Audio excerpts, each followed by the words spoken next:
Friends, it's good to be with you this morning, although I must confess that when I agreed to do the preaching, I did it before I looked at what the lectionary had for us today. As soon as I saw it, I thought for a second, what have I agreed to? And then I remembered something that happened to me recently. On August 19 of 2024, I was in the Moca neighborhood in the city of São Paulo, the economic beating heart of Brazil, my home country. And although Moca was founded by Portuguese Jesuits in the 1500s, it is remembered today as a mostly Italian neighborhood because of the many Italian immigrants that went there since the early 1900s and gave its current general shape of that space. In general, Moca is one of the more affluent neighborhoods in São Paulo's east side. But I was in a specific section of Moca, disproportionately inhabited by people living on the streets, unhoused, impoverished people who gather there between the two blocks that start at the Church of St. Michael the Archangel and end at the St. Edith Stein House Biblical Center. Many of the unhoused in their area say that they gather there because of a holy man, Father Júlio Lancelotti, an old priest connected to a movement deemed dangerous by the CIA for advocating a radical restructuring of society on behalf of the poor and the oppressed. In my recorded conversation with Father Júlio, part of a project looking at the far right in Brazil, and done together at that day with one of the leaders of Brazil's landless workers movement, the largest social movement in the country, as well as a director of a center named after one of Father Júlio's friend, Paulo Freire, from my hometown, and the father of critical pedagogy.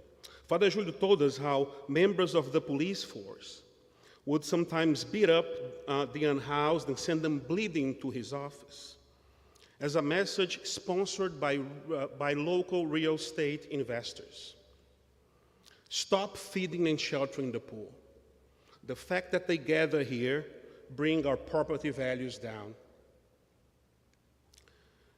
He told us about his conversation with Pope Francis. He told us about his long story with social movements in Brazil, but one moment of that very long conversation struck me the most. Right after he couldn't answer a question about what gave him joy, as if nothing really did anymore, he said that his perspective on the future was failure. And I asked him, but why? And his response was intriguing to me, and if I'm honest, still haunts me. He said, because if, while operating within this system, I do not fail, it means that I have conformed to it. Therefore, once I refuse to conform, I am bound to failure. He elaborated on a central reason for his frustration.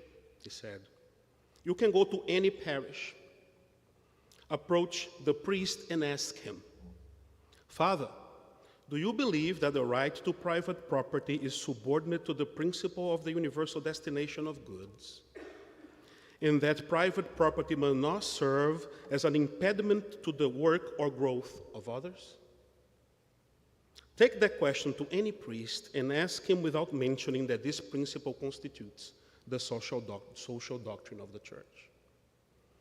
Just go to the priest and ask, Father, do you believe that private property cannot be regarded as a primary absolute right, but rather solely as a secondary natural right, one derived from that very principle of the universal destination of created goods? The priest will likely reply, no, that is communism, that is heresy. Where on earth did you read such a thing? Yet, he said, this very subordination of private property to the common good is indeed the social doctrine of the Church, which affirms the social function of private property. The lectionary's reading for today, Acts 2:42 to 47, is one of those texts that seems to beg for reinterpretation, especially from traditions that have imagined the possibility of immediate access to Scripture, unburdened and unblessed by explicitly authoritative frames of meaning-making. But even in Christian traditions, where the doctrine is more explicitly articulated in authoritative documents, such as Father Julius, the issue in this section of Acts 2 raises remains far from resolved. What should be the relationship of Christians to the social and economic structures around them? It has been said that the book of Acts tells the story of a church that emerges from a dialogue between a loquacious God who refuses to be silent and a community that tries to listen. And as such, Acts is a narrative of the founding of a new faith community written so that the values of Jesus' immediate successors might be emulated today. And Acts 2, as many of you know, is often taken to be the place in the Bible where we see the birth of the church. In the beginning of the chapter, between verses 1 to 13, we have Pentecost, the empowerment of the Spirit communicated by many tongues. In Acts 2:14 to 41, Peter's sermons explain the meaning of the event, even though Peter would later show that he didn't quite understand the extent of God's radical welcome. In his sermon, he talks about the Spirit descending on all humankind, and Peter exhorts the people, save yourselves from this corrupt generation. Then we get to the next part of chapter 2, our text, aiming to show how the power of the Spirit and the meaning of the message should be embodied by those who claim to follow the way. All who believed were together and had all things in common. They would sell their possessions and goods and distribute the proceeds to all, as any had need. Bible commentaries often recognize that when the Revised Common Lectionary puts this passage before congregations for Sunday preaching, as it did for this morning, questions about the connection to the Easter season tend to arise. Tensions about the passage's potential challenge to social structures that we all hold dear are at the center of latent discomforts, especially, though not exclusively, for those of us who hold property on the former lands of native peoples, constantly reminding us that a distinctively Christian doctrine of discovery was a driving force of settler colonialism, undergirding legal precedents for property rights in the Americas. But don't worry. Our Bible specialists in the Protestant English-speaking West have come to the rescue. And their project of domesticating Scripture often runs deep and wide. William Willimon, 1988.